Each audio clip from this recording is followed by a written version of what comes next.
going to go into the Q&A now, and it's going to be almost one of the most important segments of this summit, because we're going to be hearing from you, and you're going to be hearing from us.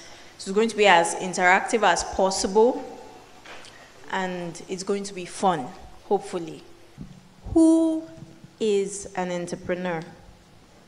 That's the first question. Who is an entrepreneur? Good. So an entrepreneur, like I said, isn't something that you just do.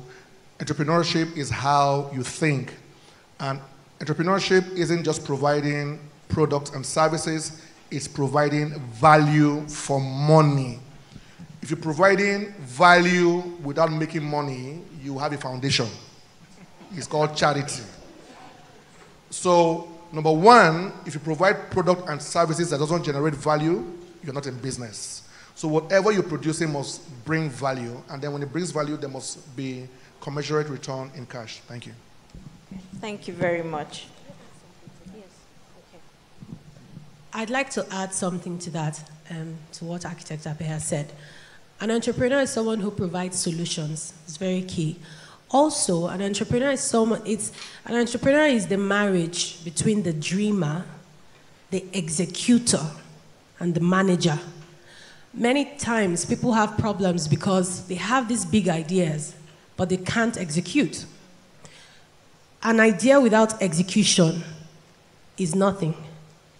People can do, but they are not innovative. They can just do. They are just doers. Now, people can dream without having a structure. They are managers. So that the entrepreneur is that special person that can marry these three things in the balance that creates value. Thank you. Just hold on to the mic, because the next question is actually for you. Okay.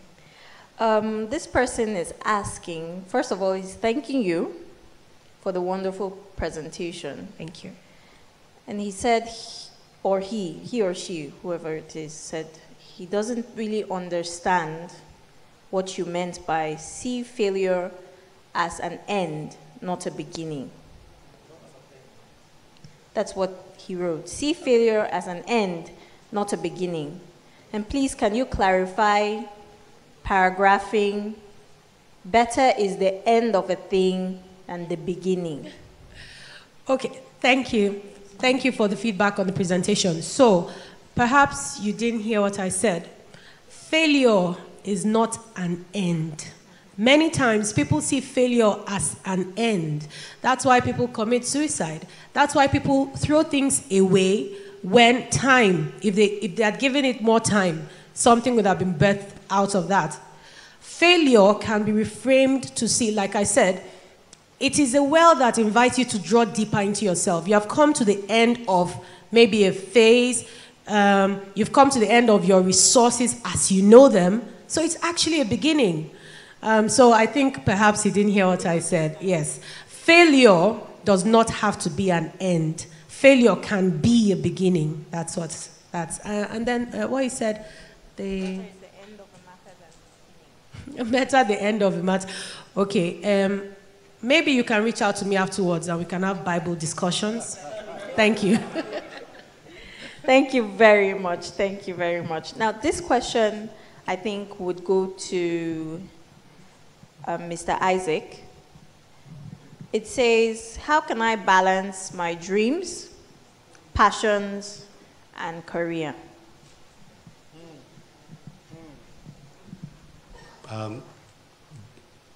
Balance, isn't it? Dream, passion, career. Now, your dream and your career must match. What will give them balance is your passion. Passion is the combination of love and anger. Passion, what you call passion, is the combination of love and anger. The love for what you want to achieve and the anger you don't want it to fail. So once those things meet, they drive you. So you need drive to be able to, for your dream and your career to be able to work. Now, if you if you take your dream separate from your career, like what happens here, like I said earlier, many people are not working, or they are not going to work for the purpose of work. They are going to work because they are what? Afraid. So if you are afraid and you are pursuing a career because of fear, that means you leave your dream, then pursue a certain career. Then when you finish the career pursuing, you will now drop the career and now look for what? Look for your dream. So, but if you match your dream and your dream becomes a career, you now use your passion to drive them. That's the balance. It's very critical. It's like the seesaw. If you tilt this way, it will go up the other way. So it's a critical balance that you have to create. So fear, love must be mixed to give you that balance. Thank you very much, sir. This is going to Uncle Sam. Okay. Thank you. Uncle Sam, this person is asking, what should I consider when choosing a course of study in this generation?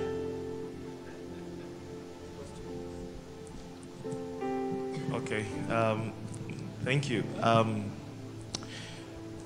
Okay, so if you are still thinking about choosing a course of study in this generation, I assume you are probably less than 10 years old. Is there anybody like that here? Except you are saying that you have studied a particular course, but you want to have a change of career path. Is that the question, I think? Okay, so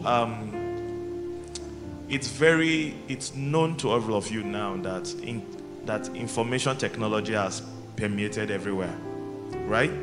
And so IT, as it were, is no longer seen as a career path, but it enables other paths. Is this clear? So if you set out to become like an IT specialist, there's a limit to which you can do certain things. Just to put that in perspective. There are certain things that are basic in this generation that must continue to thrive. One of them is that people must continue to eat food. People must continue to do what? Eat food.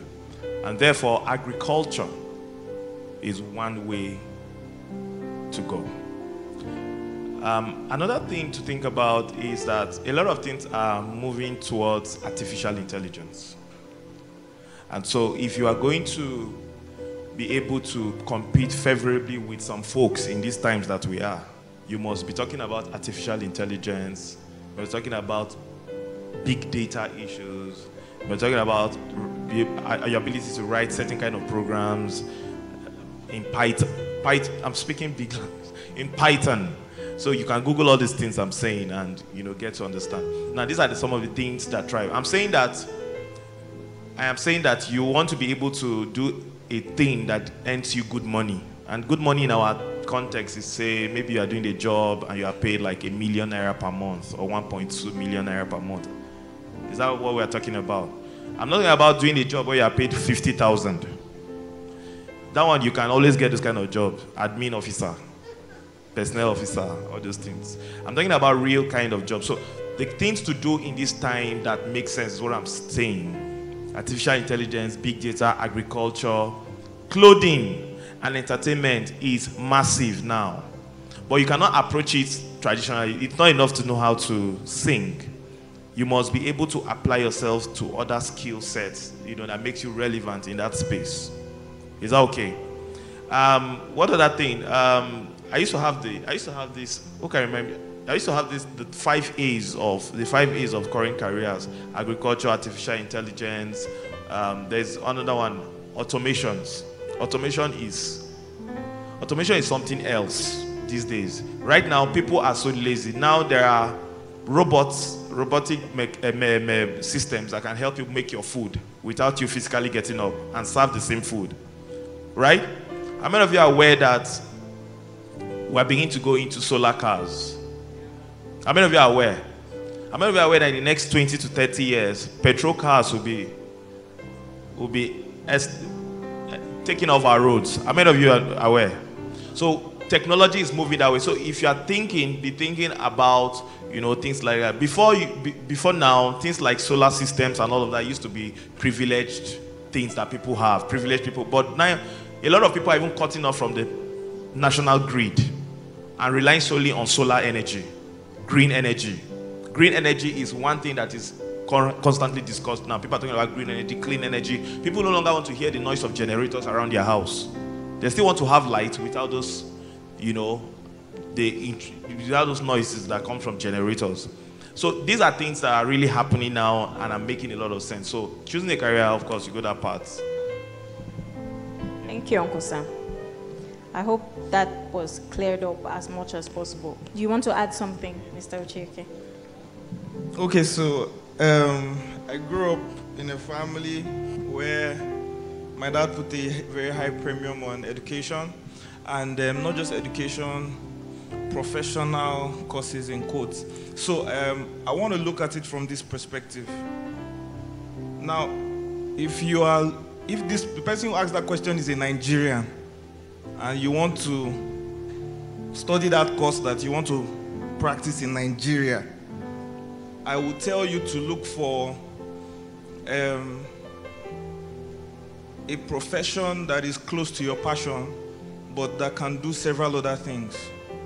I don't know if I'm clear. So for instance, if you're a lawyer, you can do advocacy, or you can practice, or you can do, several other things. I'm just saying. So I would suggest, if it's Nigeria, you do that. But if you were opportune to live outside Nigeria, I'll tell you to look for something that is closer to your passion and do it. And like architect said, when we're talking about breaking the box of skill, because you're passionate about it and you give yourself to it and you hone that skill to a certain level, you will be able to be in the top tier of whatever profession you pick, and that will give you dominance and prominence, finance, and all of that. Thank you. Okay, you need to add something. Thank you. Because I'm the dream specialist on this panel, I want to approach this question from another perspective. You guys are here because we're saying dream it and do it. We're asking you to look at things differently, not to fall into the status quo. You need to ask yourself the important questions. Why? Why do you want to get a job? Why do you want a career? Why? When you find that why, you will know how you want to achieve. You know how you want to achieve this why, and then it will give you your desired result. I don't know if this makes any sense. So, if you are asking yourself, if you are thinking about this career, you need to ask yourself, what do you want to see in your life? Do you want to travel all over? Do you want to just have your peace? What is your own personal definition for success? When you've answered that question, you will know what you want to do, and you'll know how you want to do it. Because as long as we're still putting our emphasis on what we want to earn, we're still operating from a position of some sort of fear. So I want you to just look at it from this different perspective. Why? Are you out in the world to create beauty? You want to live on your own terms. What do you want to do? And then your career will show you how to achieve what you want to do, your why. Thank you. Thank you. This question is for Architect Uche. It says, how can I be a follower and yet a leader? Okay. I think that everyone is both a follower and a leader, naturally. Followership is recognizing some sort of influence that you want in your life. That could be subconscious or conscious, but I want to assume that you are consciously allowing influence into your life. So being a follower just means accepting certain influence in your life and then, conforming yourself to that influence. And being a leader, simply for me, is being able to influence people. So I think that everyone is naturally a follower and everyone is a leader. Okay, well, maybe you are not, we usually do not tend to be conscious leaders. And I think maybe that's where I'll take you up on. You know, you will need to find ways to consciously influence people. And I believe that the best way to be a leader is to solve problems for people. So when people see that you are solving problems for them, you know, answering questions, you know, for them, bringing solutions, I think you are influencing them and I think you are leading them. So I would just say that will be your natural tendency to be a follower, and then you should consciously look to be a leader. I'll also add this. People follow people that have solutions. People follow people that have answers. So if you want to be a leader, if you want to command influence, then you should look to solve problems for people. Thank you. Okay, thank you very much. This question was specifically directed to Architect Apeh. It says, in writing the company, does this only apply to a company as per workplace? Or does it also apply to our friends and social hangouts? Yeah, I think that was pretty much addressed during the session. The company in that context wasn't just referring to a job. It's also basically about any and every kind of network you may have, even down to your family roots. Sometimes you are that element in your family circle that can make your family work. As a child, as a spouse, as a father, as a friend. So the company that we talked about isn't just a corporate company. I meant every kind of networking, any kind of relationship. Certain relationships, certain networks will not be right until you make it right. This question is for Architect Ene. Says, I'm beginning to see my passion, more inclined to things that are more sacrificial than profitable. But the fear of being broke is the problem. What am I supposed to do? Okay, I'll tell you what you're supposed to do. You have options. The first one, obviously, you are a dreamer, which is what we're encouraging. Leaders dream, entrepreneurs dream. You need to have a strategic partnership, an alliance with someone who knows how to translate ideas into money. So, for instance, the idea I was telling you about the match to mentor, where we have influential women paired to the petty traders to give them money and mentorship. On the face of it, great idea and everything. But there's a question we always ask, because if that company is going to run itself and it's not going to be a non-profit, it has to be making some money. So are we going to take a percentage of what is paid out for administrative fees, you know, and all of that? You have to ask the question, how is this going to make money? If that is something you are not wired to think about, you need to pair up with an executor, someone who knows how to make money out of ideas.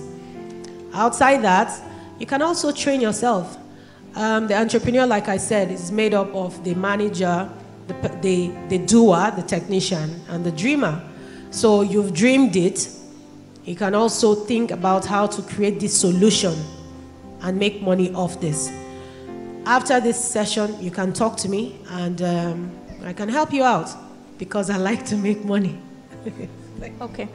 So can we keep our answers as short and as straightforward as possible, since we have very limited time? The next question is for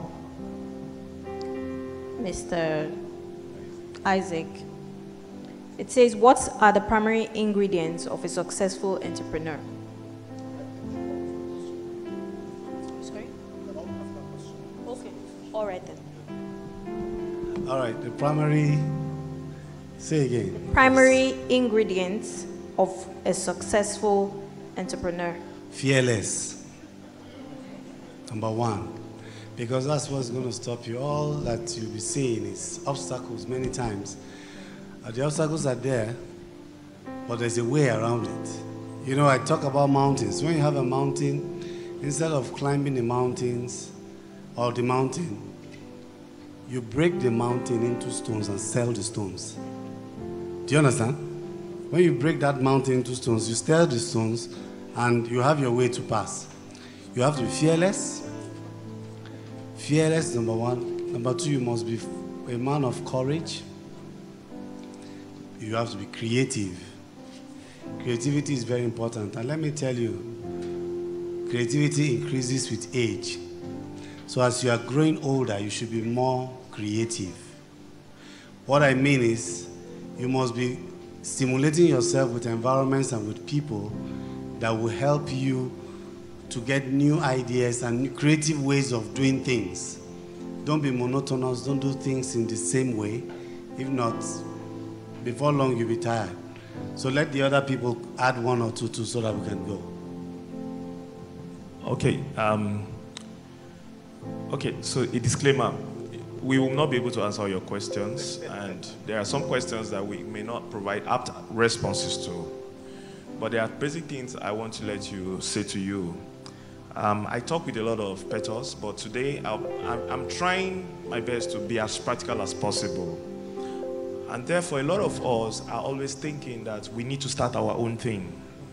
You're always thinking that you need to start your own business. There is nothing wrong in working for anybody. So go with me. I saw a lady reading a book the other time, How to Fire Your Boss. And I called her and said, see, don't let your real boss see this book with you. You need to get down and work. Okay?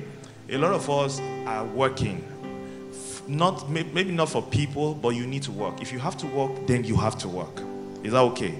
And whenever you have to work, look, always know the why of your organization.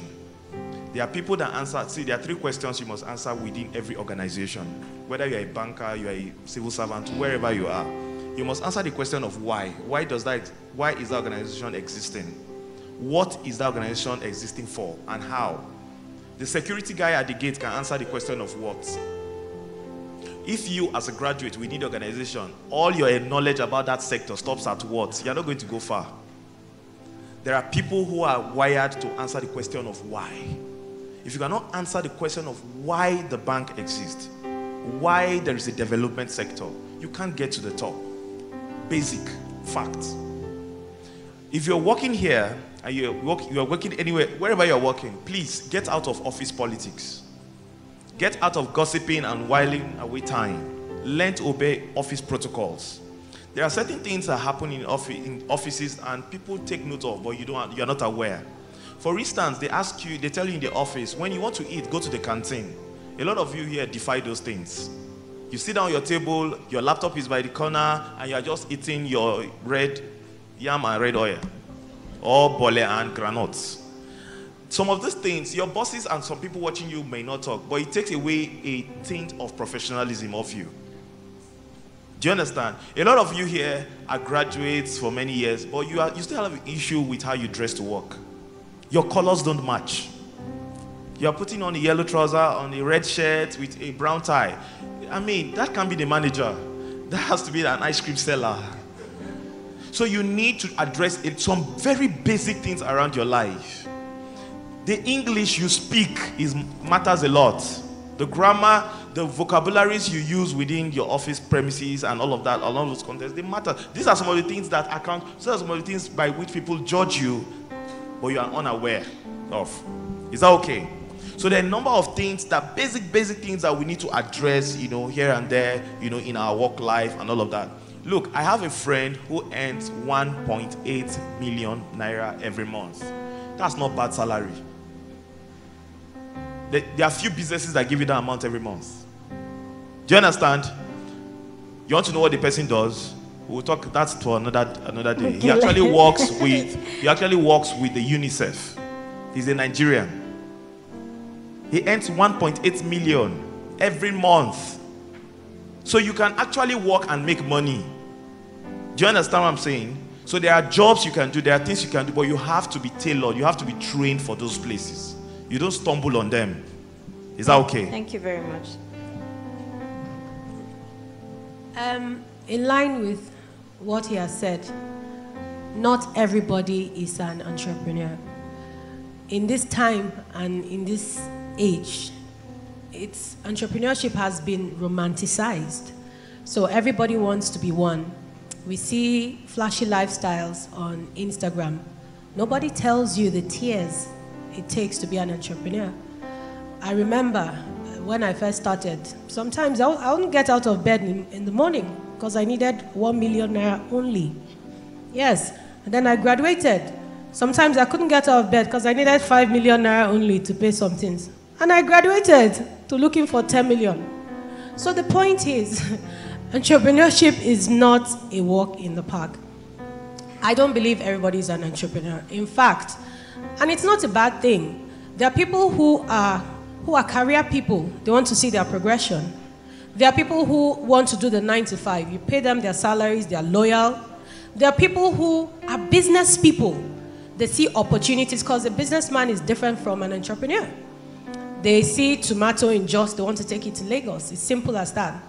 There are people who are traders who can follow their money bit by bit by bit. They are patient. So they are going to follow that 100 naira. They will collect their 40 naira from you because they see the bigger picture. So we're all wired in a different way.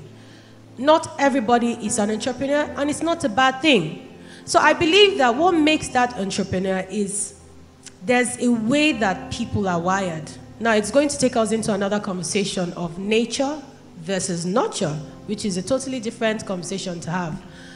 I will just say, if I'm going to answer this question very directly, to be an entrepreneur, you really need to be optimistic and always see the better thing that is going to happen tomorrow. And that is why you need that dream, because the dream is what keeps you going when there's absolutely nothing, when you can see nothing, when you haven't paid your staff, you haven't paid your rent, when you are in debt, when your contracts are not coming, when your clients are owing you. That dream is what keeps you going. So you have to have a lot of mental strength.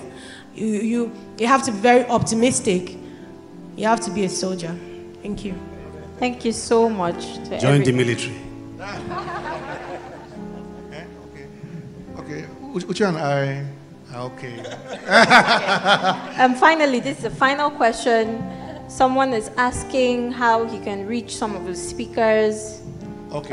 If they have YouTube videos, sure. if they have books. Yeah, we'll address that at the close announcement now. Yeah. Thank you so much. You're welcome. Thank you all for being so helpful. Please put your hands together for everyone. Thank you all for listening